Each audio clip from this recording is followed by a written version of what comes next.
raréfaction des ressources avec 4 intervenants que j'invite à venir me rejoindre.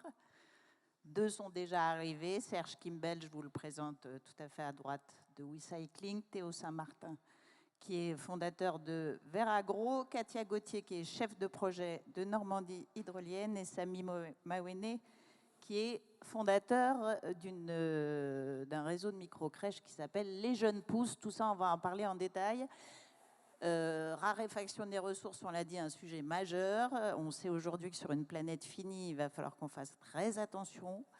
Et parmi les ressources dont on parle beaucoup en ce moment, celles dont l'industrie s'est plus passée, hein, l'industrie de l'électronique, l'industrie des énergies renouvelables, eh bien, il y a les métaux rares, ou les métaux stratégiques, comme on veut.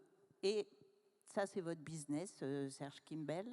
Je me tourne vers vous en premier parce qu'on va devoir vous laisser partir juste après. Vous avez un impératif, donc je vous préviens déjà. Vous, votre business, c'est les métaux recyclés. Vous êtes la seule société, alors ça, je l'ai écrit il y a un petit moment, vous êtes la seule société au monde à ne traiter que des métaux recyclés. Est-ce que c'est toujours exact ? C'est toujours exact. Effectivement, on a la particularité de produire des métaux de très haute pureté, des métaux critiques, uniquement à partir de déchets. La plupart des grands fabricants de métaux, d'affineurs de métaux, travaillent à partir de minerais et font des mix minerais-déchets. Nous, on a pris le parti de le faire qu'à partir de déchets. Alors, qu'est-ce qui vous a conduit à vous lancer dans cette boucle circulaire ? Alors moi, j'ai travaillé 10 ans dans l'eau, dans le traitement de l'eau auparavant, et pour le secteur industriel. Et j'ai pu voir à travers mes diverses visites de sites qu'il y avait des rebuts industriels qui n'étaient pas valorisés, ou en tout cas où on ne s'intéressait pas vraiment à la fin de vie, ou ce qui était réellement fait de ces déchets. C'était des études sur l'industrie des semi-conducteurs à l'époque, des wafers, sur une base de silicium, qui était détruit. Alors, je parle de ça il y a à peu près 15-16 ans. Là, j'étais un peu surpris de ça. Moi, j'avais pris des échantillons de ces wafers, je les avais analysés, et j'étais allé voir des clients qui, eux, fabriquaient des panneaux solaires, qui m'avaient dit, bah, sur cette qualité-là, nous, on serait intéressés de les reprendre. Et c'est que ça a été le point de départ. D'accord. Et aujourd'hui, vous fabriquez 10 000 tonnes, hein, c'est ça 15 000. 15 000 tonnes. 15 000 tonnes, pardon, j'ai diminué. Alors, dites-nous, vous fabriquez du cuivre, vous fabriquez du palladium, vous fabriquez... Qu'est-ce qu'on peut dire là-dessus ? Alors, on a une gamme de métaux qui s'élargit au fur et à mesure qu'on étudie les process d'affinage. On a des gros investissements en termes de recherche et développement. On est parti sur la base des cartes électroniques. Ça, c'était le produit d'entrée phare au démarrage de l'entreprise, qui a maintenant 15 ans. Et là, on travaillait sur l'argent, sur l'or, sur le palladium et sur le cuivre. Et on a développé des process sur tous les platinoïdes.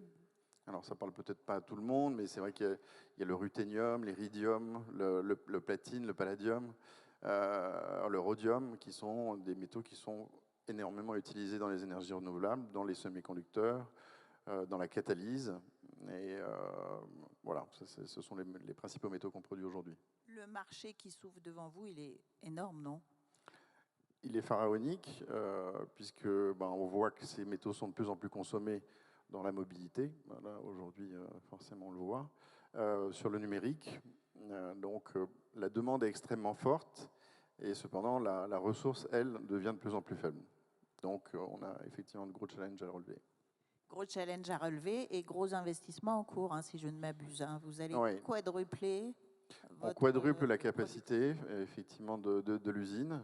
On est en train, on a déposé le permis de conduire, permis de conduire, le permis de construire, le permis de construire la semaine dernière. On a un site aujourd'hui qui est sur 15 hectares, où on a 15 000 mètres carrés d'usine, et on double la superficie, avec des investissements importants pour accompagner nos clients, en fait, puisque leur demande devient de plus en plus importante.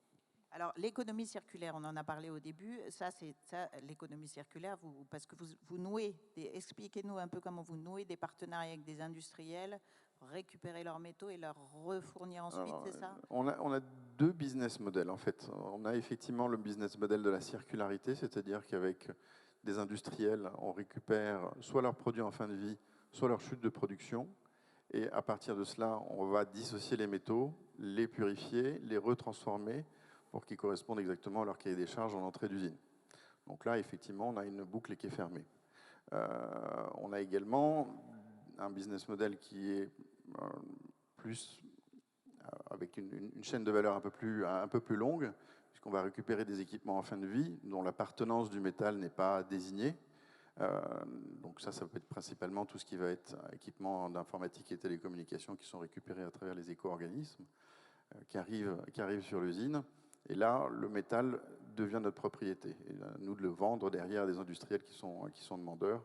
Généralement, on abonde finalement les industriels qui travaillent dans l'économie circulaire parce que naturellement, leur besoin en métaux est supérieur à la quantité de déchets qu'ils produisent. Et l'insistance, l'Élysée, l'hôte de l'Élysée en a parlé récemment, il a dit accélérons sur le recyclage. Est-ce qu'à votre avis, les infrastructures industrielles sont aujourd'hui bien dimensionnées? Alors on a du retard par rapport au challenge auquel on doit faire face. Je pense qu'il y a une prise de conscience qui est là, qui est due principalement à la raréfaction et aux tensions géopolitiques. Alors le sourcing devient de plus en plus compliqué sur certains métaux, de par la crise en Ukraine, de par des tensions qu'il y a avec la Chine. Donc, ça a un peu accéléré les investissements qui sont en cours. Il y a beaucoup de choses qui se font sur les batteries notamment, mais il faut travailler sur l'ensemble du spectre des métaux, puisque c'est, encore une fois, deux critères qui sont à mettre en avant, à la fois la raréfaction, mais également l'impact. L'extraction minière a un impact carbone qui est extrêmement élevé. Il faut voir que l'extraction des métaux critiques représente à peu près 2% des émissions carbone mondiales, autant que le trafic aérien. Donc il y a un vrai challenge aussi à réduire cet impact. Et alors, justement, puisque vous parlez d'impact, est-ce que vous pouvez nous parler du vôtre? Oui. Alors, on reste une usine, donc effectivement, on a aussi des émissions, mais on les compare toujours entre l'extraction minière et l'extraction à partir d'un déchet. Et là, la réduction est assez drastique, puisqu'on parle de 80. Là, on a fini les études avec l'ADEME, c'est 99% de réduction d'impact. Ça peut générer. D'accord. Est-ce qu'on peut imaginer que Recycling grossisse encore dans le futur? Bon, là, j'imagine qu'il vous faut digérer ce gros épisode, mais comment vous l'imaginez dans 10 ans? On n'a pas dit, hein, on n'a pas dit que vous êtes installé aujourd'hui près de Fécamp. Oui, on est installé effectivement près de Fécamp, à Tourville-les-Ifs. Oui, enfin, les métaux qu'on utilise sont en train aussi de se diversifier. Cette problématique d'impact et de ressources sera de plus en plus forte. Donc oui, on peut imaginer qu'on continue à investir dans le domaine. Oui. Et longtemps, les industriels ont un peu hésité à utiliser des métaux recyclés, hein, on est d'accord, il y avait une certaine méfiance. Est-ce que vous sentez que ça évolue? Ça évolue doucement. C'est vrai qu'on a plutôt la notion de downcycling quand on parle de réutilisation de matières recyclées. Ce qu'il faut comprendre dans la production de métal critique et d'affinage de métaux, c'est qu'on revient finalement à l'état élémentaire de la matière, donc il n'y a aucune différence. Il n'y a aucune dégradation de qualité, mais tout dépend des process qu'on met en place et des métaux qu'on travaille. Et des possibilités aussi, puisque dans l'aluminium, par exemple, souvent, on va recycler l'aluminium pour des applications qui seront moins exigeantes. Et les process utilisés vont être aussi à faible impact carbone. Donc ça fait sens, effectivement, d'utiliser du recyclé pour des applications qui sont moins exigeantes en termes de qualité. Sur les métaux critiques, c'est un peu plus difficile, puisqu'on parle souvent d'introduction dans de la catalyse ou dans des semi-conducteurs où on demande une pureté extrême, hein, puisqu'on parle de 99,99% minimum de pureté, ce qu'on appelle 4N. Mais ça peut monter jusqu'à 6N, voire 7N. Donc là, effectivement, il faut réussir à atteindre ces niveaux-là. Et encore une fois, il n'y a aucune différence avec le primaire. Bon, mais les esprits quand même changent. Les esprits changent sur ce sujet, mais il y a encore beaucoup de réticences. Qui ne sont pas seulement dus au niveau de pureté, qui peuvent être dus à autre chose? Est-ce qu'il y a des non, blocages c'est vraiment principalement de se dire c'est recyclé, c'est moins bien. C'est une moins bonne qualité. C'est peut-être vrai sur certaines matières, et encore une fois, le downcycling est une solution à ce moment-là. Mais dans l'occurrence, sur les matières affinées, non, il n'y en a aucune. Alors, on est en Normandie, vous êtes en Normandie depuis l'origine, hein, puisque vous étiez au Havre avant, vous avez migré à Fécamp, pas très loin. Est-ce que c'est une région qui est bonne pour les affaires? Est-ce que dans la situation dans laquelle vous... Enfin, j'imagine, puisque vous construisez une seconde usine, mais qu'est-ce qui vous a attiré ici? Déjà que ce soit une terre industrielle. Donc il faut tout un écosystème et un réseau de partenaires pour pouvoir faire fonctionner une usine. Et ça, effectivement, c'était déjà présent ici. Donc ça, c'est un point important. Il y a des axes aussi de développement qui sont forts dans le milieu de l'hydrogène. L'hydrogène qui est très consommateur de platine. Donc ça aussi, c'est un point positif pour la région et notre implantation. Et les aspects logistiques qui sont quand même importants.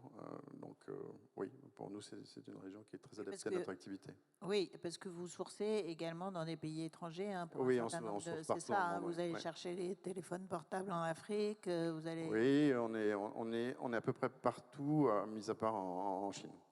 D'accord. Pour le gisement. Et le gisement, aujourd'hui, ça vous inquiète, le gisement d'appareils électroniques? Est-ce que vous arrivez à le mobiliser suffisamment ou pas? De vieux appareils. Alors, en Europe, le gisement commence à être bien capté, même s'il y a encore de beaux gros progrès à faire, hein, puisqu'on est à peu près à 50% de taux de collecte par rapport à ce qui est mis au marché. Ce qui peut nous inquiéter, c'est le protectionnisme qui est en train de s'opérer, les fermetures des frontières, aussi bien en apport qu'en vente. On voit que la Chine a interdit l'exportation de gallium et de germanium, qui sont deux matières extrêmement importantes, notamment dans la fibre optique et dans les fabrications de semi-conducteurs. Que les déchets, les États et les continents commencent à se refermer également là-dessus. Donc voilà, il faut savoir s'adapter à ça. D'accord. Et la fermeture de la Chine, vous les fabriquez, hein, les gallium et les germanium? Alors, c'est encore des métaux qui sont en phase d'R&D. Ouais. D'accord, ok. Donc là aussi s'ouvre un marché vraisemblablement intéressant. Oui, tout à fait. Ouais. Très bien. Merci, Monsieur Kimbell. On va vous libérer parce que je sais que vous avez un rendez-vous et que vous devez repartir à Fécamp. Mille merci d'avoir participé à cette table ronde. Merci à vous. Au revoir.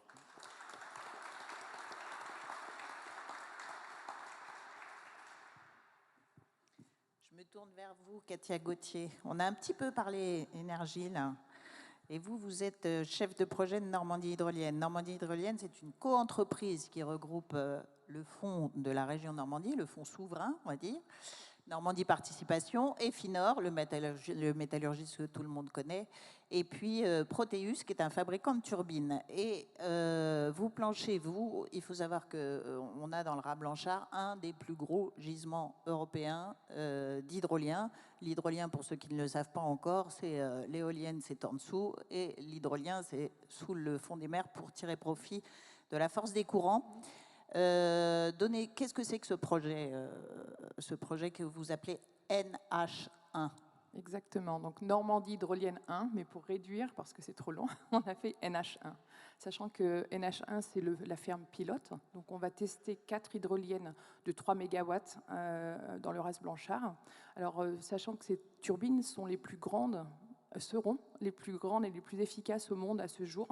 Il n'existe pas de turbine hydrolienne de 3 MW dans le monde.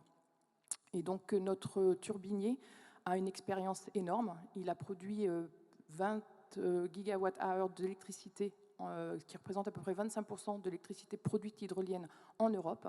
Donc il a énormément d'expérience. Les turbines qu'il a développées ont déjà été testées. Il y en a déjà une d'ailleurs qui est fait 1,5 MW, qui est actuellement en Écosse et qui produit depuis 6 ans de l'électricité qui est connectée au réseau.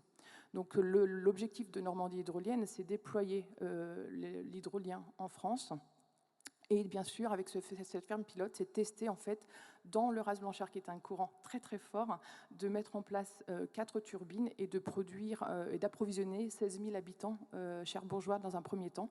Et pour ensuite, bien sûr, on attend avec impatience d'ailleurs l'État pour passer sur des parcs commerciaux très rapidement, sachant que nos turbines ont déjà été testées et validées déjà pas mal d'éléments par rapport à la technologie. Alors, l'hydrolien, ça fait partie de la famille des énergies marines, hein. On connaît l'éolien flottant, on connaît l'éolien posé. C'est vrai que l'hydrolien émerge, si je puis dire, émerge en étant émergé. Quels sont les avantages de cette techno ? Il y en a beaucoup. D'une part, il faut savoir que notre objectif, c'est vraiment d'enrichir le mix énergétique. On n'est pas là pour remplacer l'éolien et le solaire, il faut quand même être très clair. On est vraiment là pour enrichir cette énergie. Il y a un potentiel énorme, sachant que l'eau est quand même, au niveau de sa masse volumétrique, 800 fois plus importante que l'air. Donc il y a une production puissante. Elle est prévisible. Et ça, c'est important, c'est qu'on pourra savoir dans un mois, dans un an, demain, ce qu'on va pouvoir produire. Elle est constante, elle est inépuisable, elle est illimitée.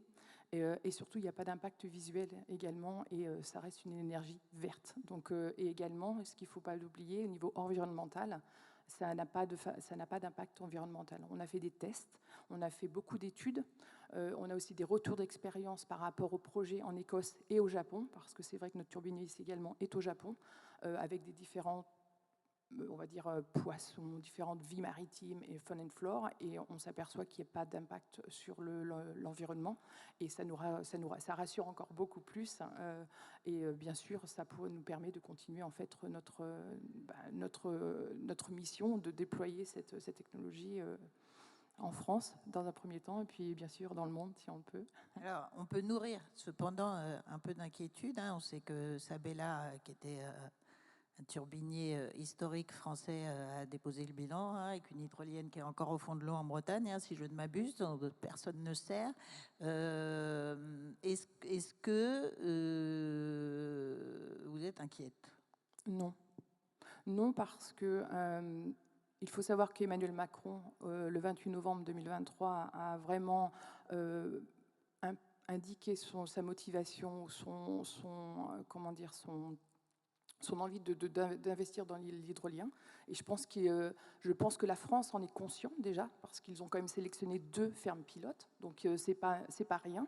Donc il y a vraiment une conscience, ils savent que ça fonctionne dans d'autres pays. Donc la France, en plus, sachant que c'est le 2e pays qui a le plus gros gisement européen, il y a un avantage énorme, et l'objectif de cette souveraineté française est très important. Donc je pense que je ne suis pas inquiète.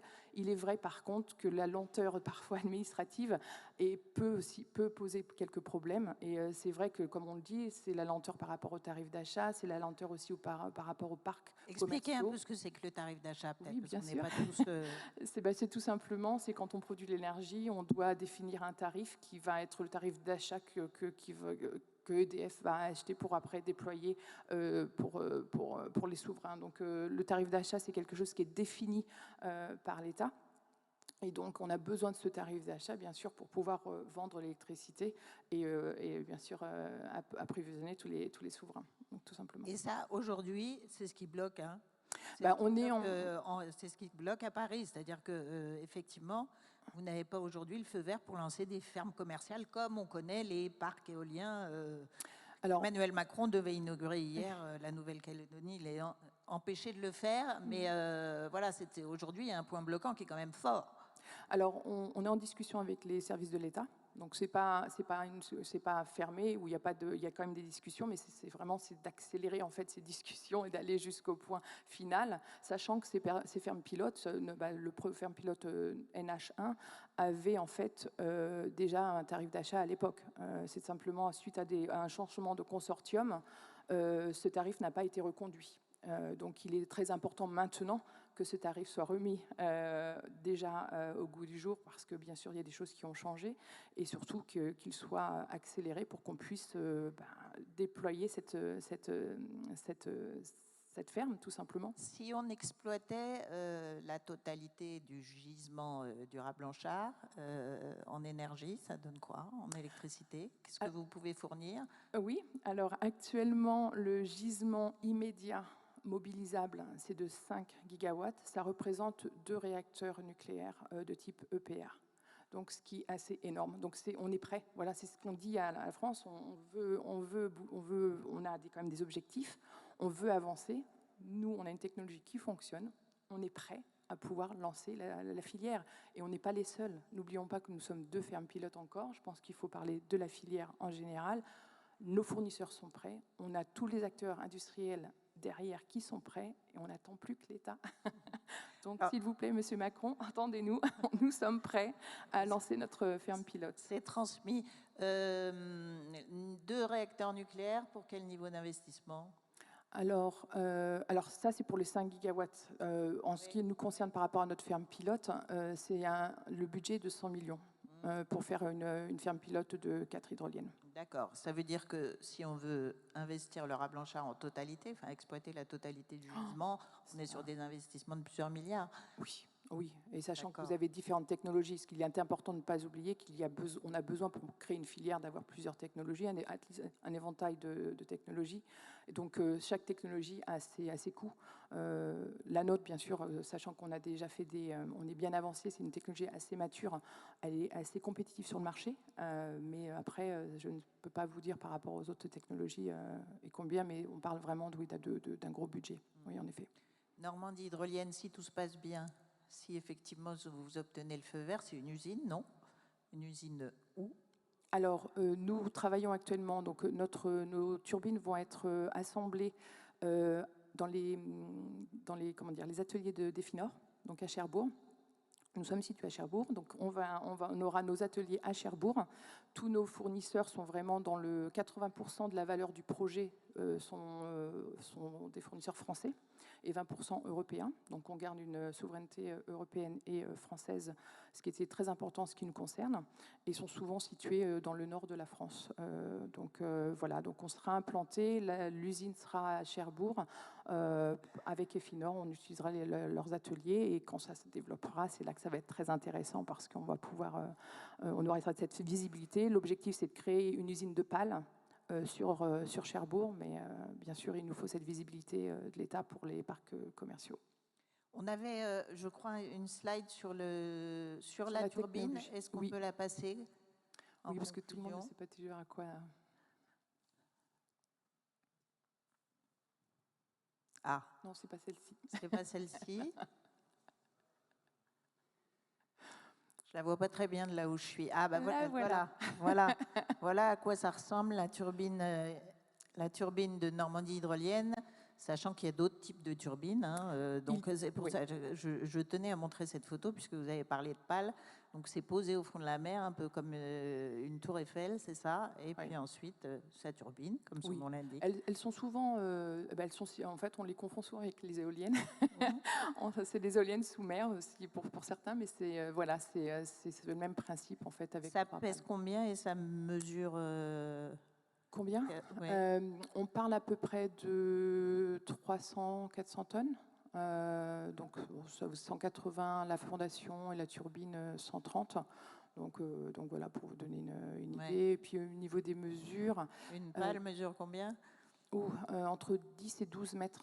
D'accord. Elles sont sous l'eau, elles sont immergées à 38 mètres minimum pour maintenir un minimum de clair d'eau. Vous savez, c'est l'eau le plus bas jusqu'au bout de la pale de 10 mètres. C'est le minimum pour que les bateaux en fait, passent au-dessus du parc sans qu'il y ait de collision. D'accord. Les pêcheurs ne disent rien? Non, parce que c'est une zone qui est... Non, mais on travaille avec le comité de pêche. On a déjà des conversations avec eux. On va signer une convention avec le comité de pêche. Il faut savoir que ces zones, il y a très peu de pêcheurs parce qu'elles sont très violentes. Donc, on parle de 5 bateaux actuellement. Donc, il n'y a pas trop de soucis à ce niveau-là. Oui. Okay. Merci beaucoup, Katia, pour ce panorama très complet. Je crois que le message est passé à l'Élysée.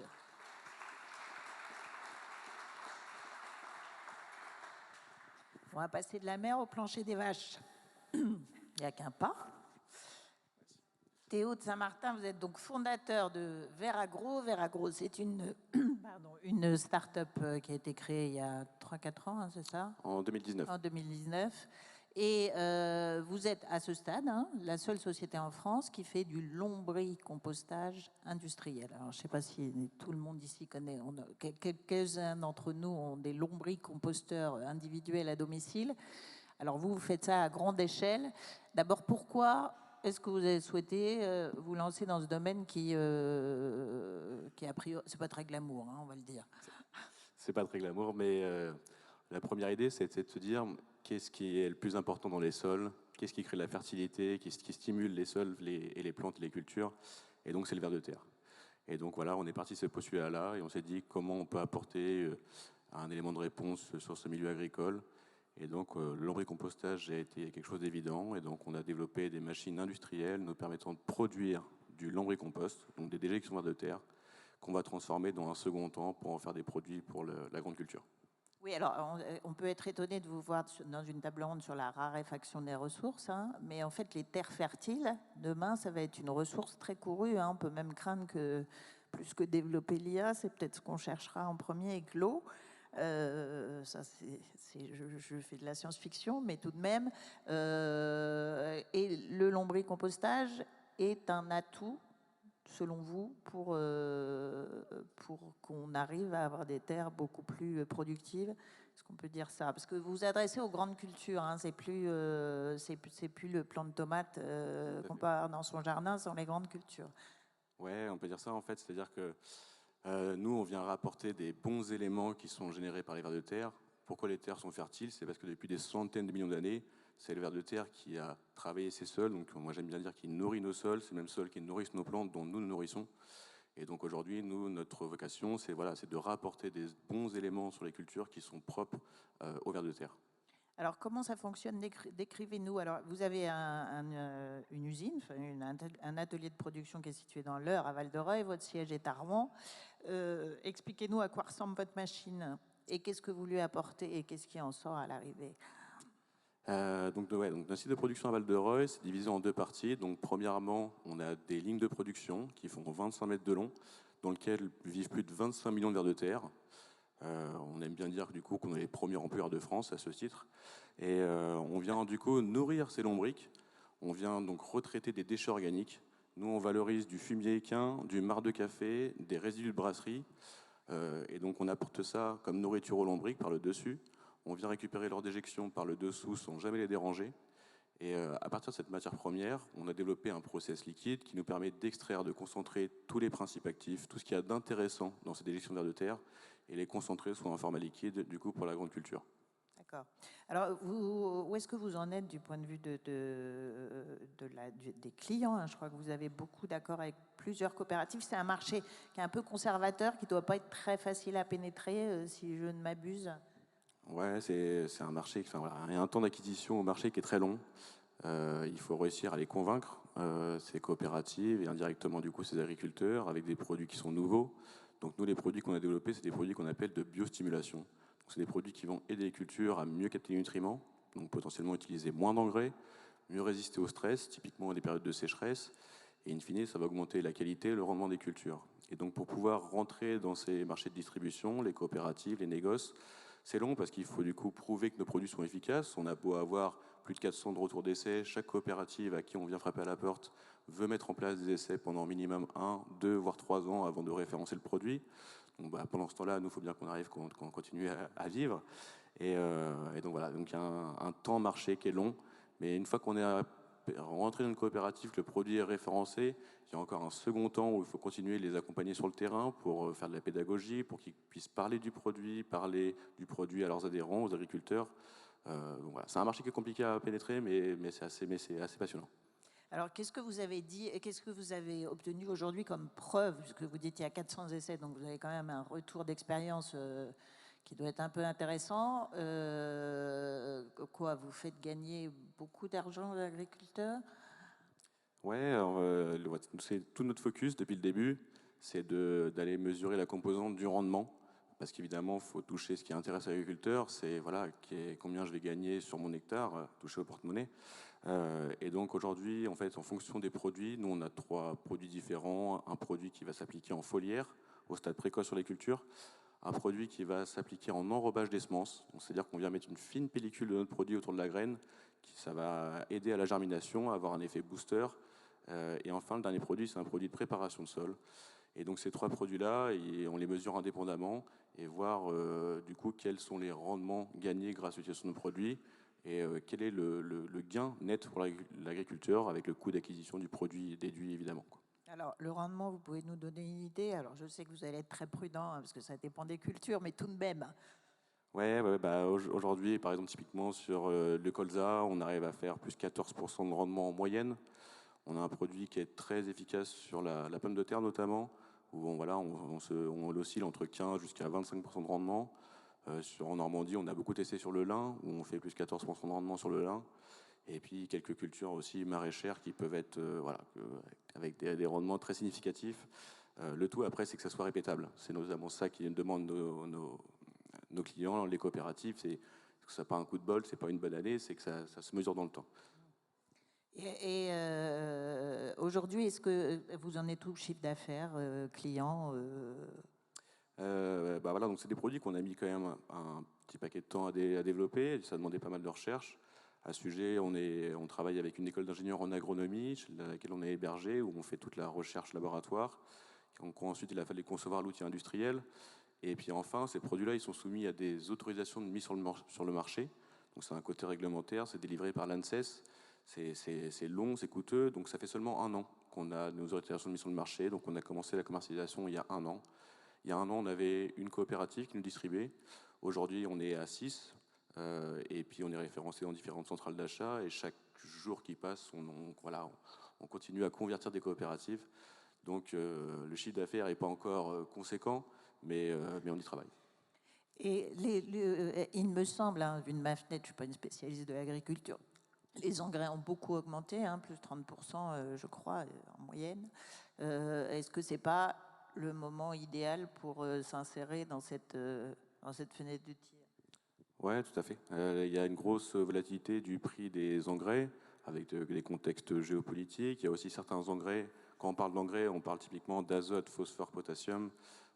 Et donc le phosphore, lui, c'est un engrais qui est extrait dans des mines, dans des ressources terrestres, qui arrivent à épuisement, qui vont créer des pénuries d'engrais. Et donc avec des produits comme les nôtres, durables, c'est-à-dire qu'on part quand même d'un déchet pour produire un produit pour la grande culture, on va pouvoir essayer de réduire ce poste de dépense des engrais, réduire la quantité d'engrais à apporter. Et donc en effet, là on est sur un marché qui est à l'écoute de ces nouvelles solutions et je pense qu'on est au bon moment. Dites-nous un peu plus sur vos 25 millions d'employés. D'abord, c'est une seule famille de vers de terre. Comment est-ce que ça fonctionne tout ça? Ils se reproduisent à quelle vitesse? C'est une seule espèce. C'est l'espèce qui est utilisée typiquement en lombricompostage. Donc c'est une espèce qui est capable de manger l'équivalent de son poids par jour en déchets. Les vers de terre sont hermaphrodites, donc c'est-à-dire que 2 vers de terre peuvent s'accoupler entre eux. Et donc en fait, chez nous, ils sont dans un environnement optimal, et donc ils sont sous bâtiment, pas soumis aux aléas climatiques, pas de prédation, de la nourriture qu'ils apprécient en abondance, et puis des partenaires de reproduction à foison. Donc je dis toujours, si un jour la réincarnation existe, j'aimerais être réincarné en vers de terre à Veragro. Et comment est-ce que ça a commencé? C'est-à-dire qu'au début, vous avez installé une famille de vers de terre? C'est ça, ouais, on a commencé à ensemencer nos lignes, donc à acheter une certaine quantité de vers de terre. Et en fait, chaque jour qui passe, on a de plus en plus de vers de terre, donc de plus en plus de lombricompost qui sort, de plus en plus de nourriture qu'on leur apporte. 2 vers de terre, typiquement, en une année, peuvent engendrer 500 petits lombrics. Donc, ils ont un fort pouvoir de reproduction. Ce fort pouvoir de reproduction, ils l'ont en fait développé dans leur évolution, car cette espèce-là, c'est une espèce qui vit dans les premiers centimètres du sol, qui remonte à la surface, dégrader tout ce qui tombe au sol, typiquement les fruits, les feuilles, etc. Et donc, dans leur évolution, ils ont été soumis à une forte prédation. Pour contrer cette forte prédation, ils ont développé ce fort pouvoir de reproduction. Donc voilà, c'est super intéressant. Nous, on a une quantité au début, et puis chaque jour qui passe, comme je viens d'évoquer, il y en a de plus en plus. Et alors, vous avez aujourd'hui une ligne, hein, c'est ça, ou 2 lignes sur 25 mètres? On a 2 lignes de 25 mètres, ouais. D'accord. Alors, ça veut dire que dans vos hypothèses de développement, qu'est-ce que vous allez être à l'étroit? Il va falloir construire une usine. Voilà, là aujourd'hui on a un espace de 1000 m², donc avec une partie lombricompostage, une partie stockage et puis une partie transformation en format liquide. On commence à être un petit peu à l'étroit. L'idée c'est d'avoir un site un peu plus capacitaire dans les prochaines années. Et enfin, après, c'est pas d'avoir un énorme site de production en Normandie afin de rayonner au national, surtout à l'international, mais de toujours travailler sous ce schéma d'économie circulaire. On part quand même d'un déchet à l'origine. Ça serait de pouvoir faire des usines dans différents endroits, différents pays, valoriser les déchets localement, produire les biostimulants localement, afin qu'ils soient utilisés localement dans ces pays. L'international, vous l'évoquez, vous avez des pistes, vous avez des touches? Oui, en fait, vu qu'on a été confronté à ce temps d'acquisition de marché qui est long, on a commencé à mettre des billes assez vite, des essais à droite à gauche dans différents pays, en Europe, en Afrique, au Brésil. Et donc voilà, donc on a pas mal notamment des retours d'essais déjà cette année par rapport à des essais agronomiques qui ont été lancés l'année dernière. Donc après, c'est aussi toute une question réglementaire. C'est maintenant qu'on a des potentiels clients intéressants dans ces pays, c'est aussi passer par ces demandes d'homologation, d'autorisation de produits dans ces différents pays. Et chaque pays a sa spécificité. Très bien. Merci beaucoup, Théo. Merci.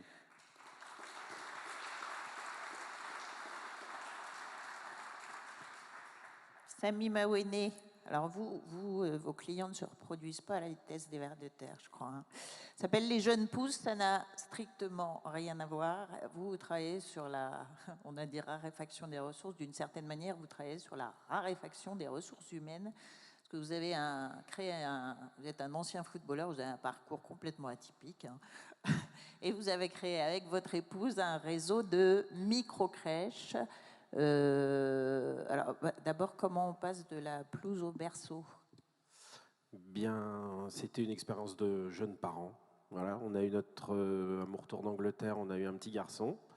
On a connu les joies de la parentalité, mais ce qui s'accompagne avec, les galères de trouver un mode de garde. Faute de trouver, et mon épouse Sarah voulant retourner au Royaume-Uni, c'était pas dans mes plans. Mais je lui ai dit un soir, on va faire ce qu'on souhaiterait pour notre enfant, et les jeunes pousses sont nées comme ça en 2014. Né à Caen en 2014, puisque vous êtes un ancien footballeur du Stade Malherbe que tout le monde connaît ici. Alors, vous avez un modèle qui est un peu atypique. Vous êtes 100% privé, hein, alors ça existe déjà. Et vous avez choisi, assez habilement, je trouve, de vous implanter, non pas dans les métropoles, là où sont d'habitude les crèches à la fois municipales et privées, hein, mais plutôt dans les villes moyennes, comme Argence d'ailleurs, où nous sommes aujourd'hui, ou dans la ruralité. Expliquez-nous pourquoi vous avez fait ce choix. En fait, c'était un peu un choix qui s'est, je ne vais pas dire imposé à nous, mais la première structure qu'on a ouverte était à If. Alors à l'époque, on m'avait dit qu'il n'y avait pas de besoin à If. Bon, vu le développement de la zone d'activité aujourd'hui, le temps nous a donné raison.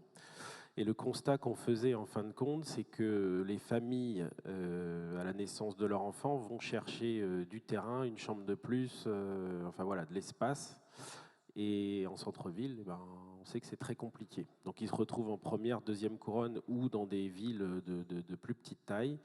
Et notre choix, ça a été d'aller au plus proche d'eux, au plus proche des zones d'activité qui sont presque plus en centre-ville, mais en périphérie, pour venir répondre aux besoins des parents, notamment sur des horaires qui peuvent être atypiques, très tôt le matin ou tard le soir. Alors, vous avez aujourd'hui 40 micro-crèches, hein, c'est un développement accéléré, un objectif de 80 à terme. Comment vous expliquez ce développement extrêmement rapide?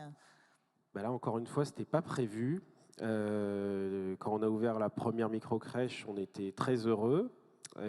Et puis, en fait, le bouche à oreille et les entreprises nous sollicitant au fur et à mesure, ça a fortement augmenté notre croissance. On s'est inspiré de nombreux partenaires qu'on accompagne dans le développement, c'est-à-dire qu'on a standardisé les locaux, entre guillemets. On les a optimisés pour les rendre le fonctionnels pour les enfants, pour l'accueil des familles et pour les professionnels. Et en fin de compte, il nous a suffi ensuite de faire un copier-coller. C'est les industriels qui nous ont donné l'idée, puisqu'un jour, on a créé une micro-crèche pour les laboratoires Gilbert, je pense que je peux les citer. Et son dirigeant m'avait dit, mais pourquoi vous vous embêtez en fin de compte à faire des plans, à payer un architecte à chaque fois? Pourquoi vous ne faites pas toujours le même process pour la construction? Et ben, on s'est inspiré de ces bons conseils, et puis c'est ce qu'on a fait. Et de fil en aiguille, des industriels, mais tout type d'activité, la grande distribution. Aujourd'hui, on accompagne plus de 300 entreprises partenaires et clientes de toute taille. Ça va de la TPE, PME. Je dis toujours ça, on a travaillé avec des auto-écoles parce que si papa ou maman ne fait pas les heures de conduite, c'est compliqué quand même que l'activité fonctionne, à des très grands groupes français, voire mondiaux, qui sont très connus. Donc aujourd'hui, 40 établissements sur le Grand Ouest, donc sur un territoire qu'on maîtrise et sur lequel on peut être très rapidement, parce que moi je vis dans mes établissements de crèche, jusqu'à Nantes aujourd'hui, où les prochaines ouvertures sont prévues à partir de septembre 2024. Alors, je disais raréfaction des ressources humaines, ce n'était pas tout à fait par hasard. On sait aujourd'hui qu'avec la pénurie de bras, de main-d'œuvre, les industriels, et pas que, d'ailleurs, l'ensemble des entreprises doivent offrir à leurs salariés un certain nombre d'avantages. Est-ce que la crèche fait aujourd'hui partie de ce panel d'avantages qui est proposé par les entreprises pour attirer les salariés, alors notamment dans les zones périurbaines, les zones rurales? Complètement. Il y a plusieurs statistiques qui sont sorties, mais qu'aujourd'hui, la rémunération simple ne suffit plus à recruter, et notamment que les nouvelles générations sont plutôt concernées par un équilibre vie professionnelle, vie familiale. Et justement, la garde et le Covid a accentué ça. Justement, on est rentré, nous, un peu je ne sais pas si on a eu la chance, mais en tout cas, les micro-crèches sont restées ouvertes pendant toute la durée du Covid pour répondre aux familles qui ont continué leur activité, aux entreprises qui ont continué leur activité. Donc effectivement, aujourd'hui, on sait que cette conciliation vie professionnelle, vie familiale, elle est absolument fondamentale. Et effectivement, le Covid a accéléré cette attente-là de la part des parents salariés. Alors, on répond, nous, à un critère qui est quand même très important et qui continue de se démocratiser de plus en plus, c'est la semaine de 4 jours, ce qui signifie un temps de travail plus long sur la journée, et notamment pour revenir au sujet des industriels ou d'autres activités comme la grande distribution, on sait qu'on a des horaires atypiques tôt le matin ou tard le soir, et pour avoir un système équitable d'accès à la crèche, il fallait qu'on propose des horaires qui soient très élargis, donc on ouvre à 4h45 du matin et on ferme à 22h15 le soir. Et alors, puisqu'on parle de pénurie de main-d'œuvre, vous, la petite enfance, c'est un secteur où aussi on a beaucoup de mal à recruter. Est-ce que vous y arrivez? Oui, c'est un secteur, je ne vais pas dire en danger, mais presque, pour tout un tas de raisons. Alors, je vais être tout à fait transparent. La première, c'est un manque d'investissement, je dirais, dans l'humain de la part des gestionnaires. Voilà. Moi, j'ai grandi au CHU de Caen, puisque ma maman travaillait au dernier étage au 21-30 en pneumo. Et elle a quitté le CHU parce qu'à un moment donné, les conditions de travail devenaient inacceptables. Et dans la petite enfance, on a eu des conditions de travail qui étaient, à mon sens, que je juge inacceptables. Et aux jeunes pousses, on a pris un peu le pli inverse, c'est qu'on est contraint à la qualité. Quand les parents nous confient leur enfant, ils nous confient ce qu'ils ont de plus cher, on a une obligation de résultat et on ne peut pas le rendre moins bien que ce qu'on nous l'a confié le matin. Donc pour ça, c'est des locaux qui sont adaptés, qui sont grands, qui sont lumineux. C'est des moyens humains qui sont au-dessus des critères qu'on nous impose. Et malheureusement, souvent, quand il y a des réformes, alors moi, je devrais plaider pour ma cause et dire on va faire des économies chouettes. Je pars du principe quand même qu'on a un rôle capital dans l'avenir d'un pays, parce qu'on accueille les enfants de 2 mois et demi jusqu'à leur 6e anniversaire, donc ils vont faire toutes leurs premières acquisitions dans nos crèches. Donc voilà, c'est donner des moyens humains, des moyens matériaux pour qu'on ait un accueil qui soit digne de ce nom. Donc nous, on a des difficultés de recrutement. je ne le cache pas. Alors, sur certains territoires, je vais prendre Deauville ou Granville, ben, le problème du logement, quand on veut faire travailler des personnes, trouver un logement quand on est jeune travailleur, c'est extrêmement compliqué parce que le coût du loyer, il est juste inaccessible pour des jeunes travailleurs. Donc on s'organise, on travaille avec les collectivités, on travaille avec les départements, enfin voilà, avec tous les acteurs économiques et sociaux du territoire pour trouver des solutions. Mais on y arrive. Ce n'est pas une fatalité et on travaille nous aussi, je dirais, sur l'attractivité de l'entreprise. Les places en crèche, on a près de 230 salariés, bientôt 250. 99% des salariés sont des jeunes femmes, avec une moyenne d'âge de 25 ans, si je ne dis pas de bêtises. Donc on est confronté aussi à la natalité, mais je pars du principe que c'est aussi une richesse. Une entreprise qui ne se reproduit pas est une entreprise qui meurt. Hein, complètement. D'accord. Et alors du coup, aujourd'hui vous êtes dans le Grand Ouest. Géographiquement, où est-ce que vous allez maintenant? Vous y restez? Il y a encore des besoins dans le Grand Ouest? Non, mais il y a énormément de besoins à couvrir et les besoins vont s'accélérer avec la disparition d'une activité qui est qui sont les assistantes maternelles, qui sont, si je ne dis pas de bêtises, le premier mode de garde en France. Là, les chiffres sont assez alarmants, puisque 50% des agréments ne seront pas renouvelés à 2030. Donc la pénurie de places ou de modes de garde va s'accélérer. Même si le taux de natalité diminue, les besoins sont toujours supérieurs à notre capacité d'accueil. Donc on va rester sur le territoire du Grand Ouest, on n'ira pas au-delà. Pourquoi? C'est que je pars du principe que c'est important de bien connaître son territoire, de bien connaître les entreprises. J'en découvre encore ici ce matin. Donc on a encore des beaux projets, un bel avenir devant nous. Un petit mot de conclusion sur votre modèle économique. Vous m'avez dit on paye un peu mieux nos salariés que les employeurs de crèche habituels. Comment est-ce que vous tenez le coup? Comment est-ce que vous équilibrez tout ça? Est-ce que ça veut dire que le ticket d'entrée dans vos crèches est très cher? Non du tout, je dirais que c'est même l'inverse, mais on travaille... Alors, le fait d'être totalement privé, en fin de compte, nous a été un peu imposé à notre ouverture, puisque comme on nous avait dit qu'il n'y avait pas de besoin à IF, à l'époque, la CAF nous avait refusé les aides. Bon, et en fin de compte, il s'est avéré que c'était un mal pour un bien, puisqu'on s'est organisé différemment. Qu'à ce moment-là, des entreprises se sont tournées vers nous en nous disant c'est pas mal ce que vous faites, ça nous intéresse pour nos salariés. Je peux la citer parce qu'aujourd'hui, c'est un de nos plus gros clients français, c'est une marque préférée des Français, c'est les Centres Leclerc, qui démarrent pour certains de leurs salariés qu'à 5 heures du matin. Et à l'époque, Jean-François Gruot m'avait dit moi, je trouve pas ça bête, ça m'intéresse, j'ai envie de mettre ça en place pour mes salariés. Donc en fait, les entreprises réservent des places en crèche pour leurs salariés. Et le fait de cette réservation-là, alors ça garantit deux choses. Un, c'est l'accès à une place en crèche de manière garantie. L'autre aspect, c'est un coût plus avantageux pour les parents. Bon, et en gros, une famille qui viendrait au Jeune Pousse faire un 35 heures, un accueil pour son enfant de 35 heures par semaine, ça revient à moins de 200 € pour le parent au mois. Donc on arrive à être très compétitif sur les coûts. Notamment grâce au fait qu'on se finance aussi auprès des employeurs qui réservent des berceaux. Merci beaucoup Samy, merci beaucoup à tous les trois de nous avoir accueillis. On clôt cette première table ronde.